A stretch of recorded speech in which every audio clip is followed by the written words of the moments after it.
የሸገር ከተማ አስተዳደር በ2017 በጀት ዓመት በእቅድ ከያዛቸው 384 ፕሮጀክቶች መካከል ግንባታቸው የተጠናቀቁ 308 ፕሮጀክቶችን ለአገልግሎት ክፍት ማድረግ ጀምረዋል።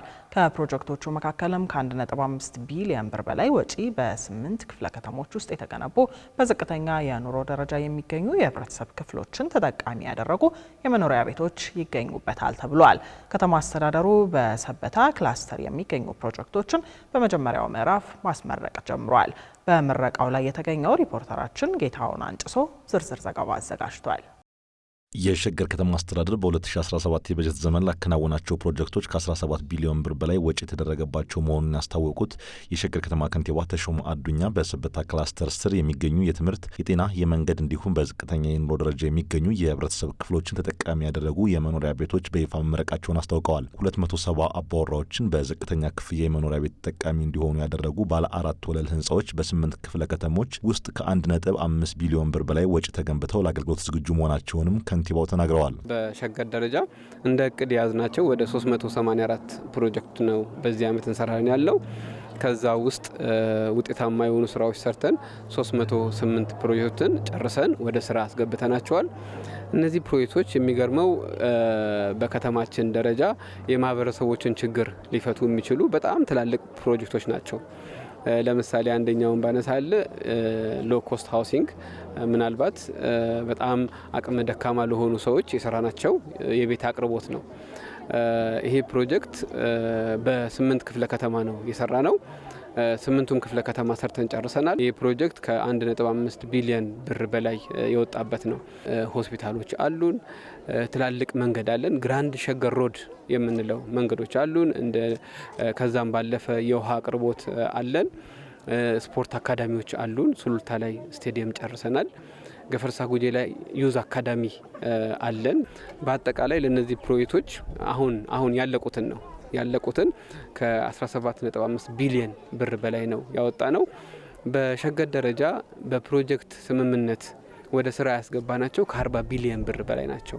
በከተማ አስተዳደሩ ከሚገኙ 12 ክፍለ ከተሞች በፍሪ በገላንጉዳና በሰበታ ክፍለ ከተሞች ውስጥ የሚገኙ ፕሮጀክቶች በመጀመሪያው ምዕራፍ ተመርቀው ለአገልግሎት ክፍት የሆኑ ሲሆን በቀሪዎቹ ክፍለ ከተሞች የተገነቡ ፕሮጀክቶችን በሁለተኛው ምዕራፍ በደረጃ ተመርቀው አገልግሎት መስጠት እንዲጀምሩ ይደረጋል ብለዋል። ከተማ አስተዳደሩ በ2017 በጀት ዓመት ብቻ ከ8900 በላይ የሚሆኑ የተለያዩ ፕሮጀክቶችን በመንግስትና በህዝብ ተሳትፎ ግንባታ ማስጀመሩን የገለጹት ከንቲባው በከተማው እየተሰሩ ባሉት በሁሉም የልማት ስራዎች ውስጥ የህዝብ ተሳትፎ በከፍተኛ ደረጃ እያደገ መምጣቱን ተናግረዋል። በህዝብ ተሳትፎ በየቦታ ላይ አንዳንድ ድልድዮች አሉ፣ ዲሽ የተሰሩ አሉ፣ ከልቨርት የተሰሩ አሉ፣ ብዙ ቦታ የተሰሩ አሉ። በቁጥር ከ8000 በላይ የሚሆኑ የፕሮጀክት ስራዎችን ሰርተናል ማለት ነው።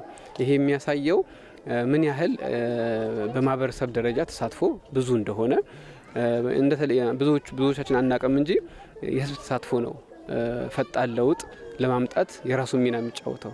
የአምራች ኢንዱስትሪው ዘርፍ ለማጠናከር የሚያግዙ ከ5000 በላይ ሼዶች በ2017 የበጀት ዓመት ተገንብተው ለአገልግሎት ዝግጁ መሆናቸውን የተገለጹ ሲሆን በሼዶቹ ውስጥ ገብተው ማምረት ለሚጀምሩ ኢንተርፕራይዞች የገበያ ትስስር እንዲፈጠርላቸው ያደርጋልም ብለዋል። የከተማዋን ኢኮኖሚ የሚያሳድጉና ሰፊ የስራ ዕድል የሚፈጥሩ የግብርና ፕሮጀክቶች በግንባታ ላይ እንደሚገኙም አመልክተዋል። 5300 ሼድ ነው የገነባ ነው በዚህ ዓመት ብቻ።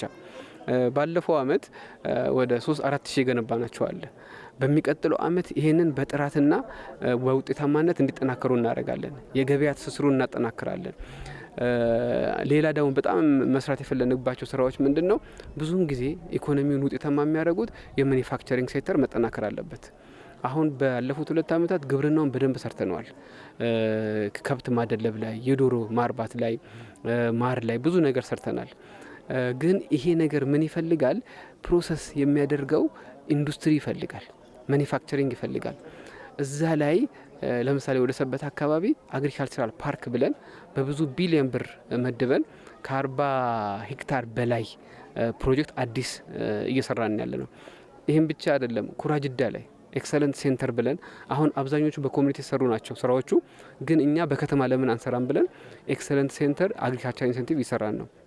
ስለዚህ ለሚቀጥለው ዓመት ከዚህ ከሰራ ነው በላይ በጥራትና በተደራሽነት አጠናክረን የምንሰራበት ዓመት ይሆናል ማለት ነው። በ2018 የበጀት ዓመት የከተማ አስተዳደሩ 36 ቢሊዮን ብር በመመደብ የተለያዩ የልማት ፕሮጀክቶችን ለመስራት እቅድ መያዙን የጠቆመው የሸገር ከተማ ከንቲባ ተሾመ አዱኛ በተለይም የገጠር ትምህርት ቤቶች የማደስና የማዘመን ስራዎች በበጀት ዓመቱ ውስጥ ልዩ ትኩረት የሚሰጣቸው ይሆናል ብለዋል። ለሚቀጥለው ዓመት በበጀት ደረጃ በመንግስት ማለት ነው በመንግስት ብቻ ከ36 ቢሊዮን ብር በላይ ለፕሮጀክቶች እናውልና ወደ ስራ እናስገባለን ብለናል። አሁን ጤና ግንባታ ሰርተናል፣ የመንገድ ግንባታዎችን ሰርተናል። ስለዚህ የግንባታ ስራዎችን አጠናክረን እንቀጥላለን። ከዛ ጋር ግን ተጨማሪ የምንሰራው ምንድነው? አሁን በደንብ አልሰራንም የምንላቸውን የገጠሩን ማህበረሰብ ማዕከል ያደረጉ ስራዎችን እንሰራለን። ለምሳሌ እንደ ምሳሌ ብጠቅስልክ እስካሁን የትምህርት አቅርቦት ላይ እየሰራን ነበር።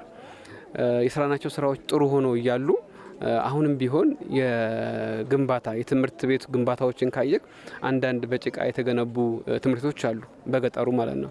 ስለዚህ ለሚቀጥለው እዛ ላይ በሙሉ ጉልበት የመስራት ፍላጎት ነው ያለን።